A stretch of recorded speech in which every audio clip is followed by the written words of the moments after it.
You're probably wondering, where's Asjad, where's Cricket4Us 2.0, where's the PSL, what am I talking about, why am I here on my own? Well, the reason why is because this is just a quick introduction just to say that I will be doing the PSL breakdown of squads. So this video, as you can probably tell, is going to be from two teams. So in order, I'm going to be doing Karachi and Peshawar Zalmi together in one video, then Islamabad and Sultans in another video, and Lahore and Quetta in the final video. So we broke it down to 3 videos previewing each team, 2 teams per video with Asjad from Cricket4Us 2.0. Hope you enjoy the videos, and that's all from me. Take it away and enjoy the rest of the video. Thank you. Hey guys, and welcome to QualityShot. As you can probably tell by the massive picture in that's taking up most of the screen, you don't have to see myself and Asjad's faces as big as normal, which is probably a good thing. Well, I don't know, it might be a bad thing. A lot of people have been calling Asjad handsome and beautiful, I think, in the comments. I haven't got it probably as much, I don't think, anyway. Might be wrong. On the live streams, I get it. Anyways, enough of that. We're going to be going over the PSL 2021 restart. So, as you can probably see, we are going to go through the squads very briefly, though, because we did a more, I would say, in-depth review of the replacement draft, but there have been some slight changes as well since then. So we'll go over that. Then we're going to go through, I'm going to check with Asjad, and we're going to talk about maybe 2 or 3 of the players from each team that we think are going to have the biggest impact come the restart. Also, the dynamic of the table, because we are going to be restarting. So there are some teams out in front, and also how the conditions in Abu Dhabi are going to impact, I guess, certain teams in a positive or negative way now that we've moved from Pakistan to Abu Dhabi. Before we get into that, Asjad, how are you doing? I'm good. Just excited about the PSL finally starting after a lot of talks here and there, and then no PSL, yes PSL, Pakistan, UAE, England, some people were talking about. So, very excited. Let's see how it goes. Hoping for an Islamabad win, but, I'm going to say that, aren't I? But yeah, very excited to talk about PSL 2021 and the restart, obviously.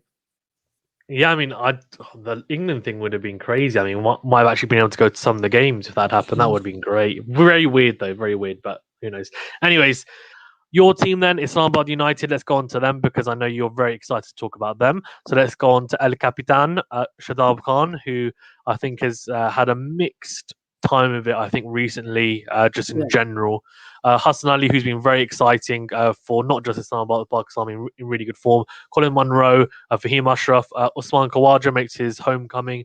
Hussein Talat, Asif Ali, Fawad Ahmed, the Aussie leg spinner, if I'm not mistaken, unless I'm thinking of another Fawad Ahmed. Zafar Gohar, Mohammad Musa, Ali Khan, the American fast bowler, Iftikhar Ahmed, Rahel Nazir, Ahmed Safi, Wasim Jr., Zishan Zamir, Akif Javed, and Mohammad Akhlaq.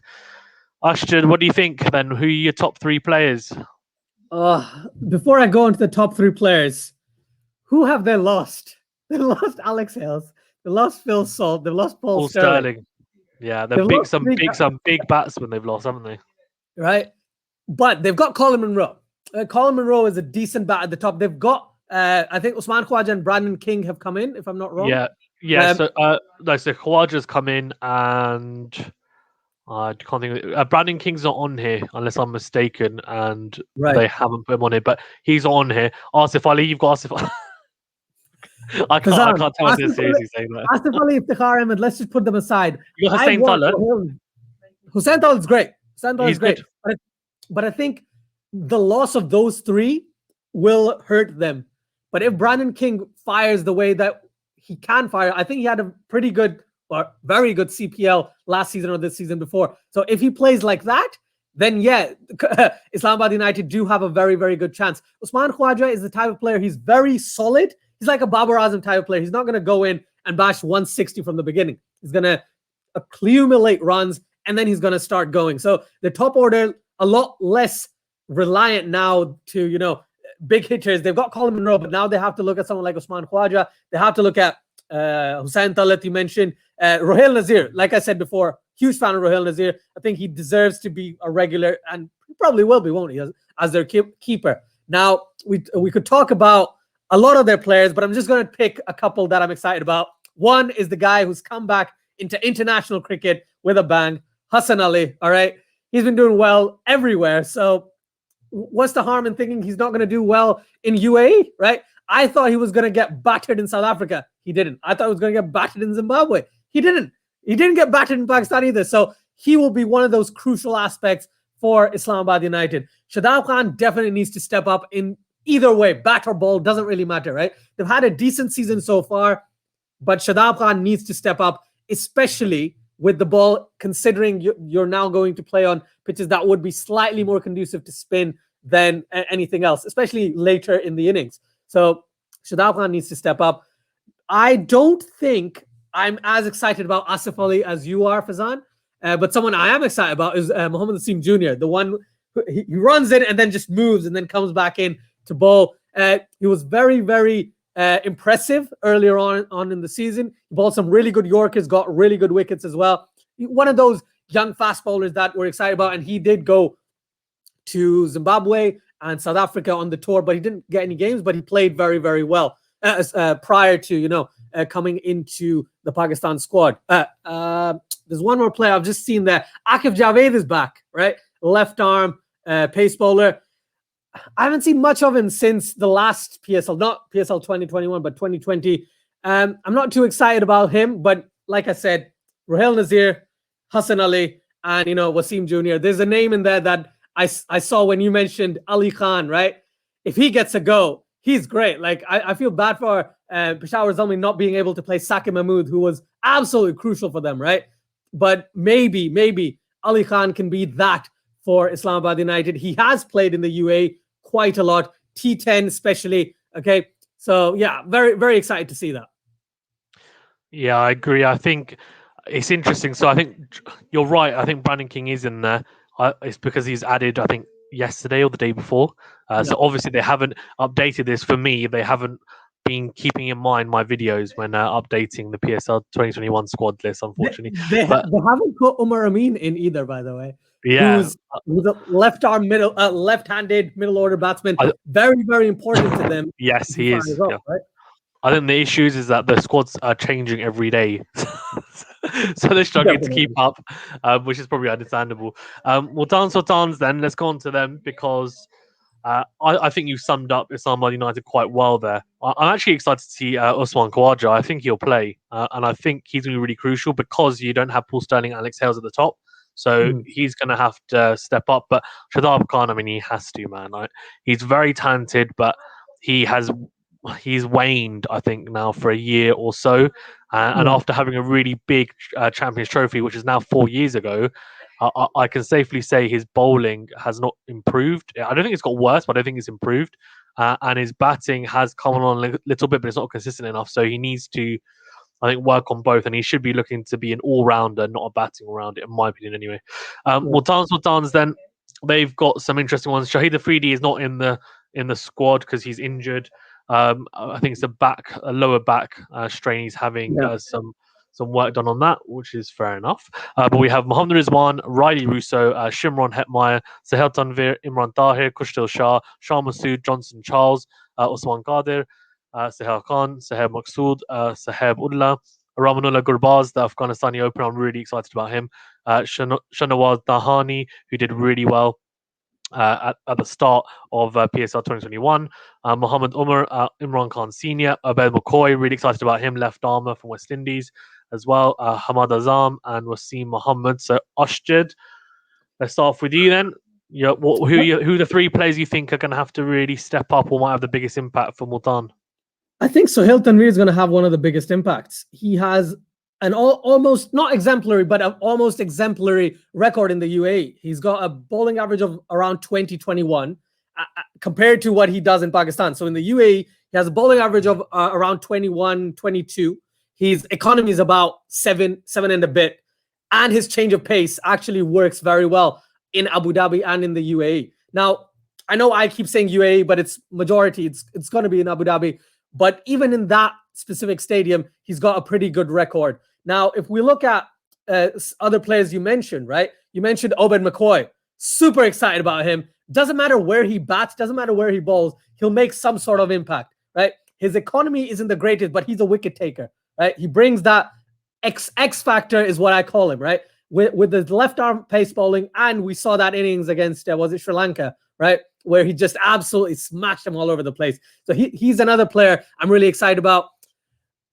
And then again, it's the West Indian mindset in my head right now, right? Johnson Charles and Shimron Hetmyer. Hetmyer had an okay IPL this season, right? He had a couple of really good innings last season in the IPL when he played in the UAE. So maybe that's something that's kind of shading over my head, saying maybe Hetmyer will be effective against these sides in Abu Dhabi. But Johnson Charles is a type of opener if he opens, because there's no Adam Lyth, there's no Chris Lane, right? They might have to reconsider who opens the batting, but maybe. And I know I'm going all over the place, but there's one guy I've been super impressed with is Ramanullah Gurbaz, right? This kid could actually rake like crazy, and I can't wait to see him. If he bats in the top of the order with Mohammad Rizwan, right? Rizwan has almost 300 runs already in this PSL. Can you imagine? At a strike rate of 140, averaging 50 or 60, I can't remember exactly, right? But if you have Rizwan there and you have someone like Gurbaz, then Johnson Charles might find it difficult to get inside, but Shimron Hetmyer might actually fit in. There's no Shahid Afridi, we've already mentioned that, but there's a lot of batsmen in there who don't have the best record in the UAE. But if we base it on their previous performances, they might actually do really well, like Rizwan, like Shah Masood, like Khushal Shah. Against pace, he's a lot better than against spin. But if they play against Zalmi, I think Multan Sultans will do really well. If they play against Karachi Kings, they'll do really well. But where teams have a pretty good spin department, I think Multan Sultans will struggle if they lose the top 2 wickets, if they lose the openers quite quickly. Hetmyer is great against spin, but he's not as good against spin as he is against pace. So there'll be a lot of questions there. But for me, it's Gurbaz, it's Rizwan, and obviously Sohail Tanvir. Yeah, I agree. I think that's interesting. I would say, yeah, for me, it's probably Hetmyer, Rizwan, and then I'd probably go. I actually think Imran Tahir is going to be really important. The reason why I say that is because with no Shahid Afridi, in a way, and that's going to sound quite controversial, but I feel like that might work in Multan Sultan's favour. And the reason why I say that is because you fit him in because he's the Tarzan, he's the X-Factor player. But realistically, when he plays, as I think we've said, he is a bowler who can bat a little bit now. And he'll come in and he takes a batting spot up. And then also bowling-wise, he's been okay, but he hasn't been fantastic. And I feel like Imran Tahir is a better bowler than him at the moment. That's just how I see it. Usman Qadir has that X factor as well. So I'd love to see them play both of them and then play. And then you've got Khushal Shah as well, potentially, who can bowl in the UAE. And I feel like in terms of the spin department, I feel like they're the strongest personally. And that's why I feel, even though at the moment they are, they're not in a fantastic position points-wise, but I feel like they could have quite a strong run. Abed McCoy as well. I mean, his change-ups are fantastic. I was really impressed by him. I didn't realize Riley Russo was still in the squad. I know Riley I was looking at it beforehand. So this is the thing. They have to ask themselves another question. Do they play Obed McCoy? Do they play Wasim Muhammad, who scored a fantastic 100 and whatever it was in the T10, right? I was like, damn, this guy can smash. So they have to pick one of Wasim Muhammad or Gurbaz, but also Johnson Charles. One of them fits in the opening slot. Then you have to pick between Riley Russo and Shimron Hetmyer if you're considering Imran Tahir. Okay? They have a lot of those kinds of situations, but there was a player that we saw, what was it? Shahnawaz Dahani. He had a pretty good time of it in Pakistan. He will actually benefit in outside of Pakistan as well, because he has that change of pace, but he's also pretty quick. He's quite nippy, isn't he? And he bowls those really nice Yorkers. Right now, I think he's the 3rd highest wicket taker in PSL6. So someone to watch out for sure. But yeah, Sohail Tanvir, I think, is going to be the big thing, because in the UAE, he's a completely different beast to what we saw in the PSL earlier this year, where basically he got smashed, didn't he? He got absolutely battered. For a guy who's been doing so well everywhere, as soon as he comes to Pakistan, he gets absolutely battered. So I think it'll be interesting to see how they stack up their sides, but I would love to see Riley Russo and Shimron Hetmyer in there, because their batting is a lot weaker than it was before. Yeah, agreed. I'm having a bit of a brain fight. It's 3 or 4 overseas. 4. It is 4, isn't it? Yeah, of course it is. Yeah. So then I think the overseas are going to go with. I would assume they go with Shimron Hetmyer, Riley Russo, and then it's a case of the others. But I'd like to see them go with Obed McCoy, and then also Imran Tahir. And I think that for me, what I would like to see, although the issue is, and I really want Ramadan Lagarbaz in there. They've got an issue. They've got big issues Yeah. actually here. Yeah. Good issues, I guess. But I guess if Hetmai is going to open, then there's no spot for Gurbaz. But yeah, it's crazy. I don't know how they're going to figure that out. But I think the spin is really important in the UAE. So I hope they don't.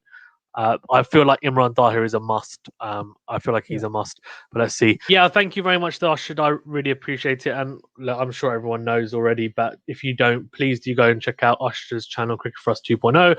Go and like, subscribe, and of course, comment on all his videos. And please remember to do so here as well. Make sure you like the video. Share the video and also subscribe to the channel. And I'm sure Usher will be bringing out lots of PSL content as well. The World Test Championship finals, England versus New Zealand is starting at the same time. So that's going to be great. I'm looking forward to covering that and having no time on my hands. Plus, also, I want to be doing the French Open, which starts at the same time as well. So 3 different things going on at once. This is going to be crazy, but let's see how it goes. Okay, thanks very much, guys. Stay safe, stay well, and I'll see you on the next video. Thank you very much.